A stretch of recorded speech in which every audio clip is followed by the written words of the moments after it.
Hey, it's Amy. Welcome back to my cave. This is my second attempt at filming this because earlier I started slapping my hand against the table while cackling because that's what I tend to do, and the camera shook and just kind of fell off. So I had to start over again, and now I have my elbows off the table to prevent that from happening again. Anyways, today we are going to be doing the Booktube Backstage Tag, which I was tagged in by Amrita eons and eons ago, but I just haven't had time to get around to filling out these prompts, which is so tragic because I enjoy doing tag videos. You know, like, they belong in the same category for me as personality quizzes and those high school social media surveys that I enjoy filling out because I procrastinate a lot, and those are the best way to waste time in my opinion. But of course, you know, if you're enjoying yourself, is it really time wasted, right?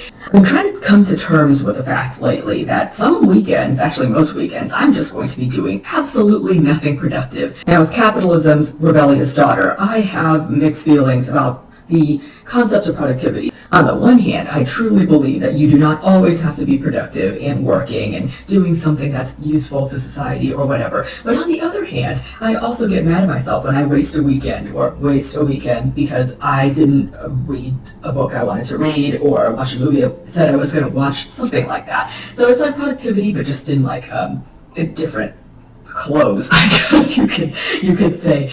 Weekend productivity? I don't know.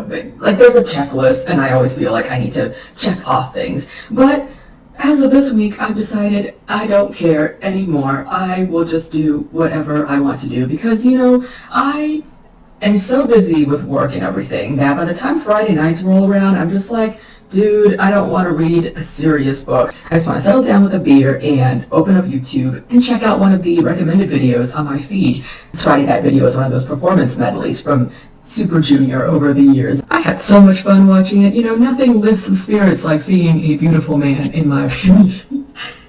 Crap, my elbows are on the desk again. I gotta get them off because sooner or later I'm going to knock into my computer. Oh my god, I've been talking nonstop for 5 minutes and I haven't even started the tag yet. I'm going to go ahead and open up the window now and read off the first question. So question number 1, what camera do you use for your videos? I use a Logitech webcam. C920, I think, is the number that's on it. And it's the one that was provided for me by my workplace. It just sits on top of the computer. You just attach it, like clip it on, and it works pretty well. Like, it's not the best camera, but it's not a shitty camera exactly. Like, I like it. It works for my purposes. I'm pretty casual in terms of like recording and uploading videos, as you can see. This is what works for me. I also occasionally use my phone. Like, if I'm moving around, like, I have a Samsung Galaxy S9. I've had it for like almost 3 years now, and it works really well still. I dropped it a gazillion times, and it's still functioning. When I'm moving around, sometimes I attach it to this. It's not exactly a tripod. It can you can twist it like this and like wrap it around things, which I kind of need because sometimes you can, like from my previous videos, you can tell like sometimes I'm just like in a weird position or something, or I'm lying down, or I'm just slouched against something, and I can't exactly prop this, whatever it is, on a flat surface the way you would with like one of those pro tripods. So it helps to be able to just attach it to something random and be able to stick your phone on it. Question number 2. Speaking about filming and being your own director, do you have a favorite film director? I don't watch movies as often as I used to, so I feel like my list of directors that I watch is all over the place, really. But if I had to pick one, I think like the director that I've liked the most throughout my life is Quentin Tarantino. Now, I know his latest movies have not been that impressive. Actually, even some of his earlier movies were kind of problematic, but I really liked just like the way he edits and the way he films. Like, I love Inglourious Basterds. Like, I love the way that movie is set up and the choices that he made in terms of storytelling and just how he pieced together the whole thing. Yeah, if you had asked me back in college who my favorite director was, it was without a doubt Quentin Tarantino, and I don't think I found a replacement since, so it's still going to be him. That's going to be my answer. I also really like Guy Ritchie's directing. Like, I don't know what it is, it's just that weird kind of, I feel like with both of them, their directing style is just not very, like, it's not 100% serious, and it's not going to work for all stories, but for the stories that they usually choose to tell, like, for the most part, I think it does work. Keep in mind that I really like watching generic action and fantasy adventure movies, so that could also be part of it. I am by no means a highbrow cinema viewer. Next question, what microphone do you use and what programs do you use to edit your videos? So I use a microphone that's attached to my webcam. So, you know, it's that little block, and the camera is at the front, and there's 2 speakers on the side. I'm assuming the mic is somewhere on there. And it works for me. I also, and for the phone, it's just whatever, like, it's the phone's 2 microphones that are on either end. And as for editing software, I use Adobe Premiere Pro. It's free from work.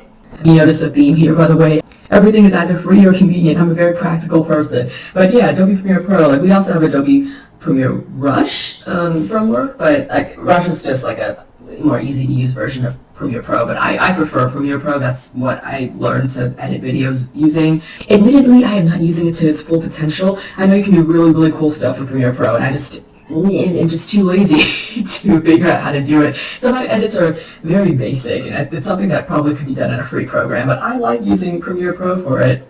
Do you remember the first record that you bought or received as a gift? And now, when we say record, are we talking about like an actual like vinyl from back in the day? I've never owned one of those myself. And we're talking about the first album that I owned. It was the Pokemon movie soundtrack from, like, I think the year 2000, 2001 or something like that. I randomly came across the album cover again the other day, and holy shit, I just started playing the songs, and they are still as good as I remember them. So much fun. I was such a Pokemon fanatic back in the day, and that movie was just, it's gold. I watched it so many times as a kid. How do you prepare your videos? Talking points, a detailed script, or just talking? I most definitely do not script, if you couldn't tell, which is why I'm all over the place. I did try scripting with one video because I was just like, I am too disorganized, I'm going to try to read off of the script, and it just sounded like I was reading off of the script. It did not work. It's the same for classes. When I started out teaching, I had this list of like bullet points, like talking points that I have to cover. That was back when I was new to academic librarianship, and I was just like, I have to make sure I cover all these things or else I'm going to forget. So it was good to have it on hand, but at the same time I felt like I was stuck. Just going along with like this predetermined, not script, if that makes any sense. I have a colleague who has been a librarian for, I think, 20-something years, and she scripts all of her classes. She teaches so many classes. I don't know how she does it, but it works for her. She's a great instructor, but I tried doing that. It doesn't work for me. In fact, I can't even film at a predetermined time. Like, I have to just film whenever the mood strikes me, which is why that's actually how the whole filming in the dark thing started, because I used to, when I first started on Booktube, however many months ago, like, I actually filmed mostly during the day because natural lighting is just nice, right? But then after a while I realized like I was never in the mood to film during the day, and like I would be at work, I was busy, like I work late, like I start late, I work late. It just wasn't convenient for my schedule, so I started filming at night, and at first I was kind of bothered by the fact that I was just like in the dark, in the shadows in my videos, but then I realized, dude, you're always in the dark. You don't even like bright lighting, so why not film in the dark in your natural element? Today's one of those weird exceptions, because I was like doing my regular pacing around, and I just went, wait a minute, I want to film that tag, so I had to sit down and just do it right away. That's why it is bright on one side of my face right now. TV shows have become a thing of our time. What is / are your favorite TV shows ever? Name a maximum of 3. Now this is going to be hard. My favorite TV show of all time is the PBS Kids cartoon Arthur. I think that show just teaches children like these very enduring messages that everybody could have used, honestly, because there's so many people that I'm like, wait a minute, like, have you ever fucking watched PBS in your life? Like, you just are a terrible person. Like, I credit PBS with making me the person that I am today, which is somebody who is, well, not exactly an excellent or kind person. I do have a moral compass, and I think I'm a decent human being. Like, you know, I'm able to empathize, I have a big imagination, I'm curious. That's the least you can ask for, right? Another favorite show of mine is Vera, which I have brought up so many times in my videos, and that's like based off of the Vera Stanhope mystery book series by Anne Cleves. So it's one of the British murder mysteries that I'm obsessed with, but it's my favorite of all the British murder mysteries I'm obsessed with. And it's just, in case you somehow missed me talking about it, it's about an older female detective who is head of her department, and she just, you know, solves cases in North England. And she's super grouchy, super nosy, extremely sharp. I can only hope my mind remains as sharp as hers by the time I reach her age, honestly. And then for a third one, I'm going to pick, this is not an ongoing series. This is an anime that was completed back in like 2019, I think. It's called Mob Psycho 100. It's about this boy who has supernatural abilities. Like he he has godlike powers, but he's also just like a regular high school, actually no, I think he's middle school, like a regular middle school kid who just wants to live a normal life, and like he's a bit naive, a bit like socially awkward, so he has like those typical teenage struggles and everything, while at the same time, like I said, possessing the power of a god. But you know, despite seeming a bit slow at first, like I really was like, this kid is not very bright. Like he's also, strangely enough, very wise for a child, and so kind. And when I was watching it, like actually you can see like his little cardboard arm is sticking out in the corner of my screen. That is the little cardboard cutout that I made. That's Mob. He just possesses boundless amounts of empathy and compassion, like the likes of which I will never be able to possess. But it's very inspirational. My heart was warmed. What kind of booktube videos do you prefer to watch and why?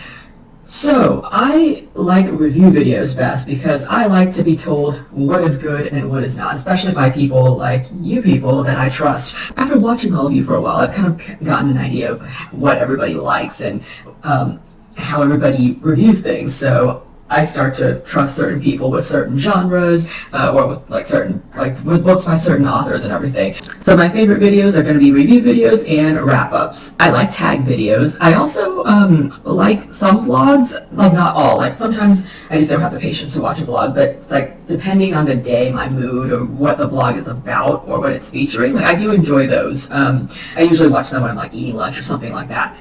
I don't watch book haul or TBR vids, mostly, I mean, it's because they're the opposite of book review videos. Like I said, I like to watch booktube videos so I can get an idea of what a book is about and why I may or may not like it. And if it's a book haul video, it's mostly books that people are, granted, excited to read, and I have added some things to my list just from watching a TBR vid, but I think the fact that half the time people don't end up reading the books that they haul, or they end up DNFing it or being disappointed by it, it's just too risky for me. Like, I'm a serial non-finisher. I can't even finish books that I know I'm going to like, and if people end up finishing the books that they haul, they're going to talk about it in their wrap-up or review vids anyways. I've seen thumbnails pop up in people's TBRs before, and I've gone, oh, that looks really cool, and then about a month later I see it in their wrap-up video, and the person's like, this book really disappointed me, it sucked, and I go, thank goodness, dodged a bullet there. So yeah, that's why I prefer watching videos where people talk about books that they've already finished reading, or are like partway through reading, or something like that. Plus, I don't make TBR lists myself. Like, what I call my TBR list is just that want to read category on Goodreads, where I'm just adding books to my shelf every time somebody mentions it. It sounds interesting. It's not actually like a planned out TBR or anything. I cannot stick to one of those. Like, I've tried and failed miserably, so just not gonna bother. Watching TV was probably a part of all of our childhoods. These years it has become less popular. What kind of media user are you? I wasn't aware that TV had become less popular. Like, do they mean like broadcast television? Because most people I know like still stream stuff on TV, like unless they're talking about like cord cutting, like okay, streaming on Netflix. I don't know. Even though that's like online streaming, I count that as a television show. If you're watching a show on Netflix, I'm like, that is a TV show. It's practically like, I mean, I technically don't. I don't have broadcast television. Like, I have YouTube TV, Amazon Prime, and Netflix, and I stream, and I also illegally stream things, but most of the things I'm streaming are like TV shows or movies, and so if even though I'm streaming it, if it's something that would have been shown on like cable television, like besides YouTube TV is like cable television pretty much, so if it's something like that, like that's TV watching. I don't understand what the question is asking, but I guess I answered it somewhat. Like, yes, I stream everything. I also read books. I've started reading some more print books lately because I have discovered that I like reading fantasy books in print format, but I also still read mostly ebooks, and I listen to audiobooks. I like podcasts, like it's just a little bit of everything. Like, there's really no one media that I stick to. Like, I just listen or read or watch whatever I want to read or listen or watch. And like, we does what we wants to do. Oh, that was the last question. So the last thing is just to tag people, and I think everyone's already done this tag by now, so I'm just going to tag whoever wants to do this tag. Hopefully my next video will be a review video, because like I said, those are my favorites to watch, and they're also my favorites to make, so I'm going to go ahead and end this video right here. Thanks for watching, and bye!